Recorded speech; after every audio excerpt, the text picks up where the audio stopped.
Cleopatra is remembered not merely as a queen, but as a symbol of beauty, allure, power, and tragedy. But before the legends wrapped her name in layers of mystique, before paintings and films sculpted her image into something half divine, she was a real person, a woman with intellect, determination, and an extraordinary sense of political instinct.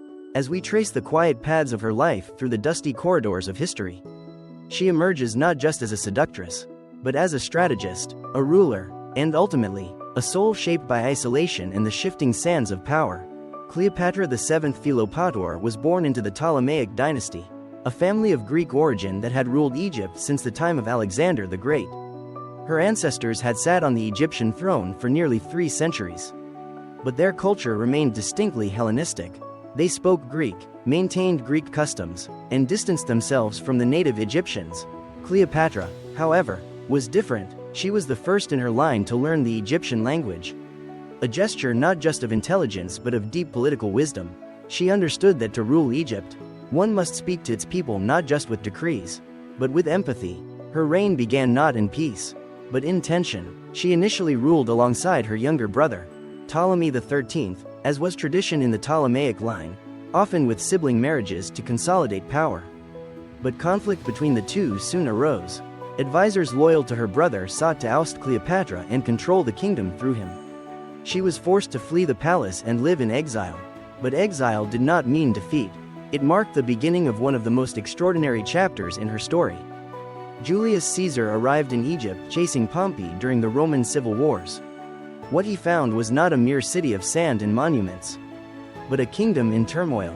Cleopatra saw in Caesar not just a powerful Roman, but an opportunity. She arranged a daring encounter, famously having herself smuggled into the royal palace wrapped in a rug or sack, which was then unfurled before Caesar.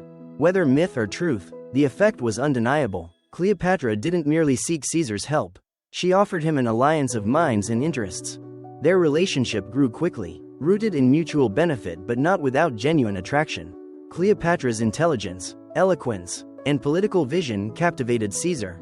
With his support, she reclaimed her throne, defeating her brother's forces. She later bore Caesar a son, Caesarion, whom she viewed as the heir to both Rome and Egypt, a living link between two powerful worlds. When she visited Rome, Cleopatra arrived not as a conquered ruler but as a sovereign ally.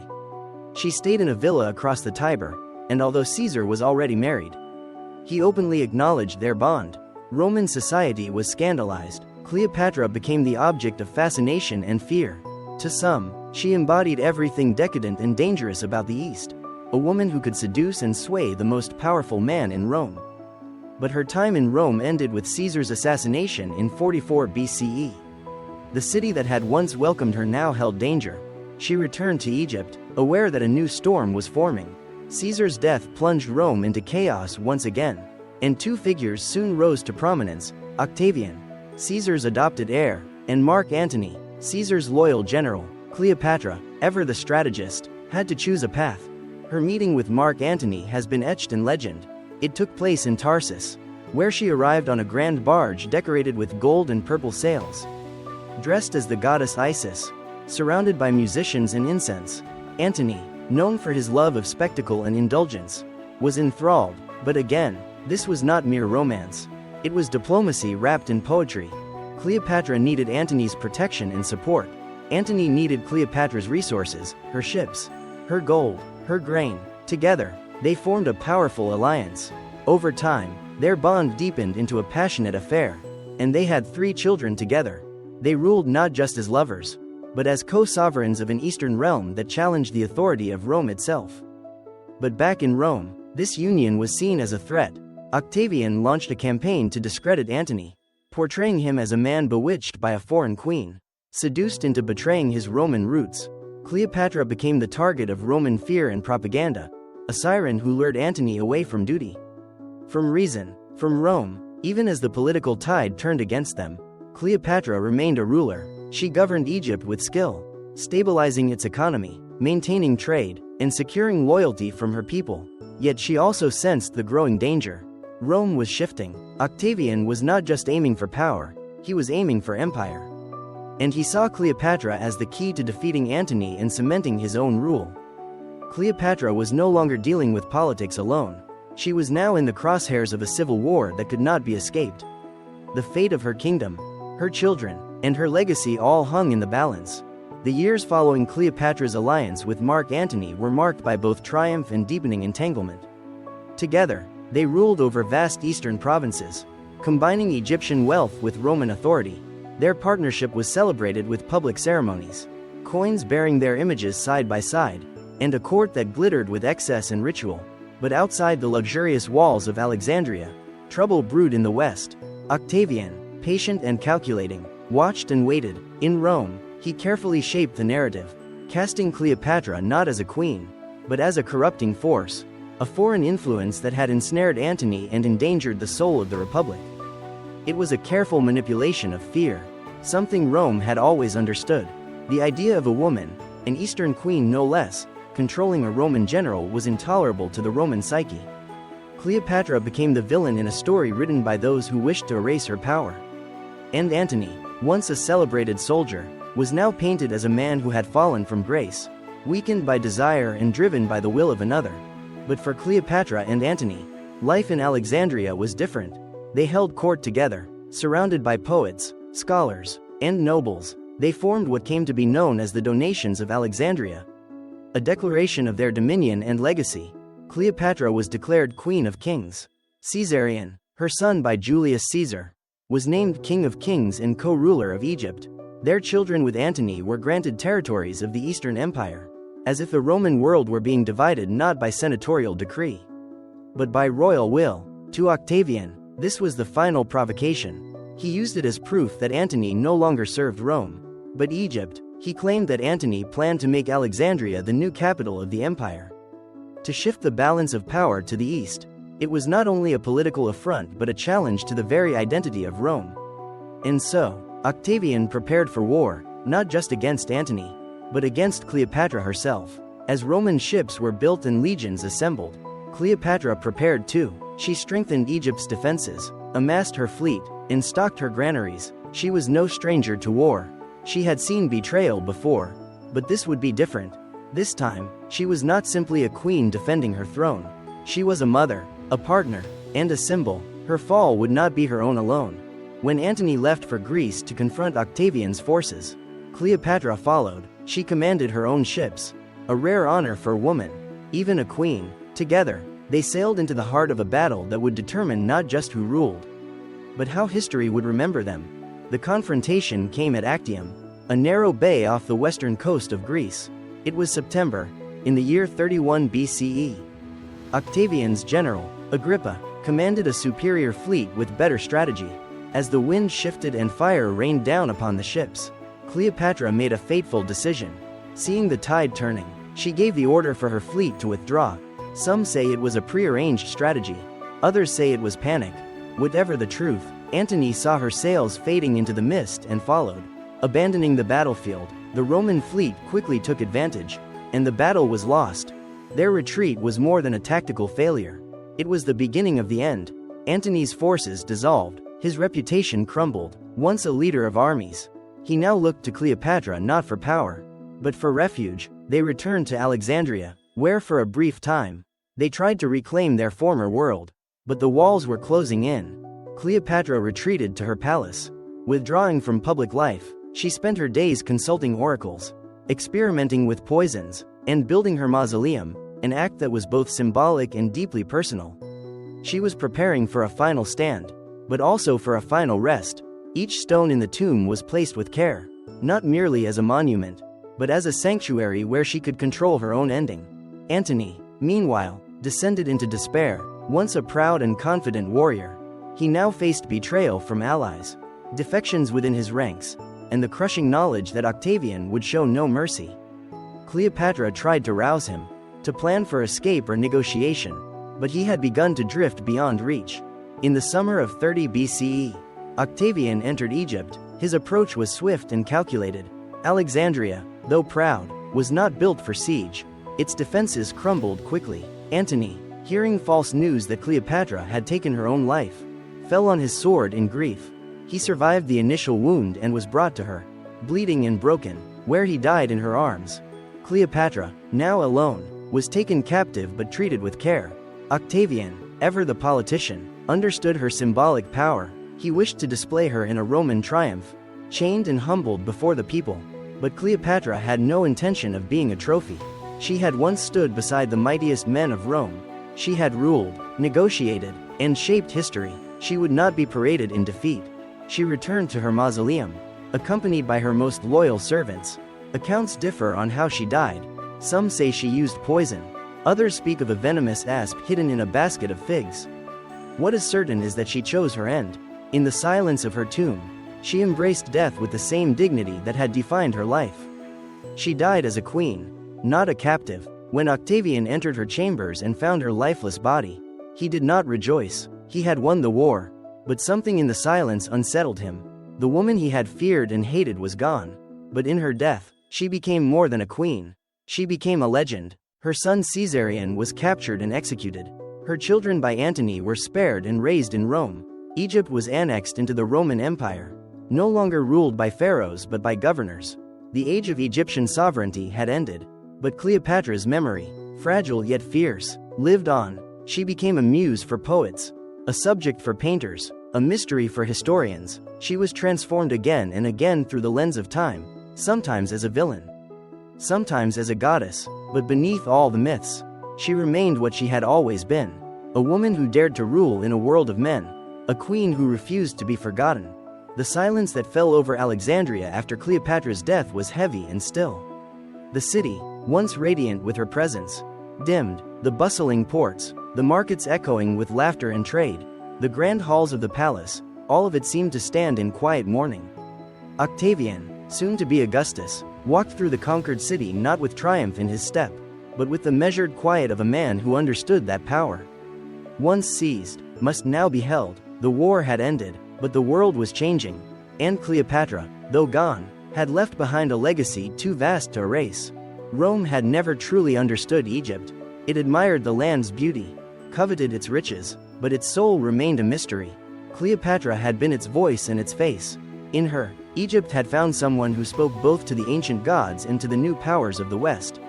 Now that she was gone, the last of the Ptolemies, the line of Greek rulers ended, and with it a chapter of Egypt's independence that had lasted for millennia. Octavian declared Egypt a Roman province. He appointed a governor, placed Roman troops in the land, and ensured that its wealth flowed into Rome's coffers. But even as he dismantled Cleopatra's kingdom, he could not completely dismantle her image. Word of her death traveled swiftly across the empire. In the Roman imagination, she was now the fallen queen, the sorceress who had bewitched two great men and paid the price. But in the East, she was something else. Her people did not see her merely as a seductress or a traitor. They remembered her command of language, her devotion to the goddess Isis, her deep respect for Egyptian traditions. In their memories, she remained regal, wise, and tragic. The palace she had ruled from became quiet. Statues of her remained standing for some time, their features weathered by the sea, wind, and sun. In the halls where music had once played, where she and Antony had dined surrounded by incense and silk, only the echoes remained. Her children, taken from the city, were brought to Rome under the custody of Octavian's sister, Octavia, who had once been married to Antony. It was a strange twist of fate. Octavia now raising the offspring of the woman who had loved her husband. The children lived in relative obscurity, removed from the politics of the empire. History tells us that Cleopatra Selene, her daughter with Antony, was later married to Juba II, a North African prince raised in Rome. Together, they ruled the kingdom of Mauritania, a client state of Rome. Through her, a piece of Cleopatra's bloodline continued. Her twin brother, Alexander Helios, and the youngest, Ptolemy Philadelphus, vanished from historical records. Their fates remain unknown, and perhaps that is how Cleopatra would have wanted it, her children beyond the reach of her enemies. Even if lost to time, as Octavian returned to Rome, he brought with him treasures from Alexandria. Statues, obelisks, gold, and grain were paraded through the streets in a grand triumph. In the procession, Cleopatra was not present. Instead, a statue of her likeness was shown, and a woman impersonating her was led in chains. A cruel mimicry of the queen's fate, but no imitation could capture her essence. The people of Rome stared, curious, fearful, captivated. They had heard the tales of her intelligence, her voice, her defiance, and though they now saw her as defeated, something about her story lingered. In the years that followed, Octavian took the title Augustus and became the first emperor of Rome. The Republic faded, a new era dawned, and yet, Cleopatra's shadow stretched far. Poets like Virgil and Horace referenced her, often through the lens of Roman superiority, but even in their verses, admiration slipped through. They called her dangerous, but they also called her brave. They called her foreign, but they also called her majestic. Over time, the myths grew. The snake bite became the favored tale, though some doubted its plausibility. Could a woman of such control have left her end to chance? Or had she, as some suggested, concealed poison in a comb, a hairpin, or a vial? The truth was buried with her, sealed in the tomb whose location remains unknown to this day. Archaeologists still search for it, hoping to find her resting place near Antony's. If found, it would be among the greatest discoveries of the ancient world. But perhaps the mystery is part of her legacy. She remains, even in death, elusive. Artists centuries later reimagined her image again and again. In Renaissance paintings, she was a vision of melancholy beauty, reclining with an asp at her breast. In literature, she was sometimes cruel, sometimes noble. Shakespeare, in his tragedy Antony and Cleopatra, gave her words that might have echoed her own thoughts. Lines of grandeur, of longing, of resolve. He wrote her not just as a lover, but as a queen undone by destiny. And then came the modern age. Films brought her to life with kohl-rimmed eyes and lavish costumes. Her palace draped in gold, her movements slow and hypnotic. Elizabeth Taylor's portrayal in the 1963 epic film cemented a version of Cleopatra in the public imagination, glamorous, commanding, doomed, but even then, the real woman lingered behind the screen, elusive as ever. She had ruled at a crossroads in time, where East met West, where gods gave way to emperors, where kingdoms turned to provinces. She had spoken 9 languages, written in many scripts, negotiated with Romans on equal terms. She had loved, lost, and chosen her own end. In a world that often reduced women to ornaments or pawns, Cleopatra played the game as a queen. She made mistakes, certainly, but she made them on her own terms. And so, her fall was not just a personal one. It marked the fall of Egypt as a sovereign power, the fall of a world that had lasted since the pharaohs, the fall of the last great queen. But in that fall, something rose, a legend, a fascination, a flame that still flickers in the minds of those who hear her name. As we sit with this story tonight, slowly drifting through the veils of time, it is not noise or drama that remains. It is her presence, soft, still, eternal, like the Nile that once carried her ships, winding slowly past the temples, beneath the stars, long after the dust of empire had settled, long after the streets of Alexandria fell silent under Roman rule. Cleopatra's legacy lingered not just in statues or scrolls, but in the memory of what she represented. Her death was a closing door, but not a forgotten one. In quiet corners of the empire, in the minds of scholars and the murmurs of travelers, the story of the last Egyptian queen endured, whispered gently as the river winds that still carried lotus petals down the Nile. Time passed slowly. The grand marble halls that once echoed with her voice were now empty. Her gardens, once vibrant with foreign flowers, began to wither under Roman standards. The gods of Egypt, once honored in nightly rituals, now watched in silence as Rome replaced devotion with taxation and bureaucracy. Yet even as the years drifted on, Cleopatra's image refused to fade. Rome, despite its desire to erase her power, could not stop its poets, philosophers, and politicians from speaking her name. She became a symbol, often twisted to fit their purposes, sometimes praised, often feared, always remembered. Roman historians like Plutarch wrote of her charms, of her intelligence cloaked in softness. But even he, writing a century later, admitted that the truth of her soul could never quite be captured in ink. The tomb where she rested, perhaps beside Antony, remained hidden. Some believed it lay near the temple of Taposiris Magna, west of Alexandria, not far from the sea. Others believed it was buried deep beneath the city itself, under ruins long swallowed by time and salt. And yet, no matter how deep her resting place, her memory floated just above the surface of history, never too far from reach. Alexandria changed, once the center of learning and light. It now served as another jewel in Rome's crown. The Library of Alexandria, once a monument to knowledge, suffered fires and decay. The scholars who had gathered there, from Greece, India, and beyond, were scattered like wind-blown sand. But stories still remained, tales passed from mother to child, from old sailor to curious boy, each one adding another shade to Cleopatra's portrait. In some versions, she was a goddess reborn, daughter of Isis, never truly gone. In others, she was a cursed spirit, her voice heard on nights when the moon was high and the sea restless. Yet for those who studied quietly, without judgment, Cleopatra remained what she had always been, a ruler in her own right. Not simply a consort, not a shadow to any man's power, but a queen who walked with kings and left her mark not through conquest, but through sheer will. Her story echoed further still, beyond the borders of empires and the ruins of cities. In far-off lands, centuries later, when new queens rose in different parts of the world, they would be compared to her. When rulers faced impossible odds, they would recall her courage. When women sought to shape their fate, they found in Cleopatra a kind of mirror, flawed, human, brilliant, yet with each retelling, the edges softened, the fierce debates and trembling politics gave way to poetry. The daggers and treaties became shadows. What remained was a quiet rhythm, a sense that somewhere, behind the scrolls and the statues, there was a woman who sat beside a window overlooking the Nile, listening to the lapping of water, dreaming of a future that could never be. And what of that future? Rome would fall. Centuries later, its grand arenas would crumble.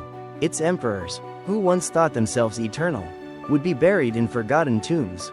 But Cleopatra's story continued. In the Renaissance, her name was spoken again, painted in oil and ink, her likeness reborn on canvas. She was imagined with olive skin, with golden crowns, with eyes lined like falcons. Not always accurate, but always striking. Writers gave her new voices. In Shakespeare's hands, she became immortalized not just as a queen, but as a woman of aching depth. He gave her lines she never spoke, but perhaps might have, had the stars allowed. Give me my robe, put on my crown, I have immortal longings in me. Words that resonated centuries beyond their making, carried on the breath of actors on candlelit stages, in quiet theaters where strangers dreamed of Egypt by firelight. And still, she lived on. In the modern age, her image took new shapes. On silver screens, in novels, in the minds of schoolchildren learning of ancient lands, Cleopatra was reborn again and again. Each time, a little different, sometimes misunderstood, sometimes romanticized, but always captivating. For no matter how distant the past, some names have a way of surviving the turning of centuries. Some names, once spoken, never leave us. Even scholars who once doubted her, who brushed aside her reign as mere seduction or accident, came to see the truth, that she was educated in science, philosophy, and astronomy, that she governed during famine and unrest, that she made alliances not out of vanity, but necessity, that she tried, against impossible odds, to preserve her kingdom and her people. And when defeat was certain, she chose how she would leave the world, not with chains, but with dignity. As we drift slowly through these stories, it becomes clear that Cleopatra's fall was not simply the end of one reign. It was the end of an era, the final flicker of an ancient flame, but it was also the beginning of a different kind of life. A life lived not in palaces, but in the minds of those who remember. She became legend, not through myth alone, but through memory, through the echo of her name in quiet rooms, in old books, in gentle voices retelling her story as we do now. And perhaps, that is where she belongs, not only on the coins of pharaohs or the steps of temples, but here, in the space between sleep and waking, in the hush of midnight, in the slow rhythm of a story well told, in the soft silence after her passing. Cleopatra's presence seemed to settle into the stones of Alexandria. The sea still murmured against the harbor walls. The shadows of the palace still stretched across the marble courtyards each morning. But there was a difference now. A hush, as if the city itself remembered. People walked past the gardens she had planted, the halls she had ruled, without speaking too loudly. Children, too young to remember her reign, grew up hearing only stories. But for those who had seen her, even from a distance, even once, there was something unforgettable about her gaze, her carriage, her calm. Rome, though victorious, did not speak of her too often in official ways. The empire liked to control its stories. It preferred to center its victories on generals, emperors, order. Cleopatra was complicated. She reminded people of how fragile power could be, of how beauty could disguise danger, of how intelligence could stand in defiance of might. So they twisted her memory when they could, portraying her as a temptress, as a foreign threat, as a lesson. And yet, the more they tried to control her story, the more it slipped from their hands. Because memory is not always shaped by law or history books. Sometimes it is shaped in quiet moments. By artists, by dreamers, by those who sit late at night and ask themselves who she really was. Cleopatra was never only the lover of Caesar, never only the partner of Antony. She was the last pharaoh of Egypt, a ruler of an ancient civilization that had already stood for 3,000 years before she was born. She inherited a kingdom in chaos and held it together with intellect, diplomacy, and resolve. Her love stories with Rome's great men were not simply tales of passion. They were strategies. She allied with Caesar because it secured her throne. She aligned with Antony because it offered a chance to preserve her independence. When these alliances failed, it was not only her heart that broke, it was her nation's hope for freedom, crushed beneath the weight of an empire growing too large to resist. Yet, even in the face of overwhelming defeat, she did not run. She did not surrender her dignity. Surrounded by betrayal and the ruins of her court, Cleopatra made a final choice. She faced the end on her own terms. Quietly, deliberately, without spectacle. That choice, perhaps more than any crown she ever wore, defined her legacy. And so she became a legend. The kind of legend that does not fade with time. Her image reappeared over and over again, reshaped by every generation that found in her something of themselves. Some saw her as a tragic heroine, others as a cunning leader. Some saw vanity, others saw strength. Each interpretation, in its own way, carried a piece of truth. Because Cleopatra was not made for simple stories. She was layered, sharp and soft, strategic and emotional, a ruler and a mother, a woman of her time, and somehow ahead of it. In Egypt, long after Rome ruled the land, people still honored her memory in subtle ways. A statue left untouched, a temple kept clean, a name whispered in rituals long after the priests were gone.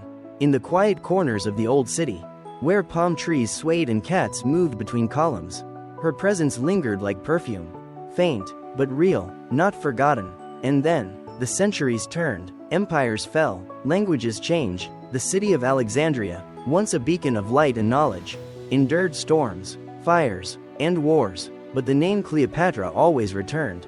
In books, in paintings, in dreams, her tomb, still unfound, became the great mystery of archaeologists and storytellers alike. They searched deserts and temples, scanned coastlines and ruins, hoping for a glimpse of her final resting place. But perhaps the tomb was never meant to be found. Perhaps her truest monument is not carved in stone, but in the collective memory of the world. She remains there, a name that crosses cultures, a story that touches something deep, a figure that invites not only curiosity, but reflection. In her rise, we see brilliance. In her fall, we see humanity. And in her choices, we see the cost of trying to hold power when the tides of history begin to turn. As we come to the end of her story tonight, we do not hear the clash of swords or the roar of armies. We hear the quiet footsteps of a woman walking through her palace one last time. We hear the gentle rustle of silk as she sits by a window, looking out at the sea she once sailed. We hear the breath she takes before closing her eyes, proud, sorrowful, at peace. And we remember, not just the queen, but the woman, not just the fall, but the life that made it worth remembering. So as you drift now into sleep, let your thoughts sail gently down the Nile. Let the stars of Egypt guide you through time. And somewhere in the distance, where history meets silence, you might still hear her voice, soft and clear, reminding us that stories never truly end. They just become quieter, waiting for someone else to listen. If this story helped you relax tonight, leave a comment and share your favorite moment. Subscribe for more sleepy journeys through history. Share this story with someone who needs a calm night. And maybe, just maybe, close your eyes and imagine sailing the Nile beside her. Good night.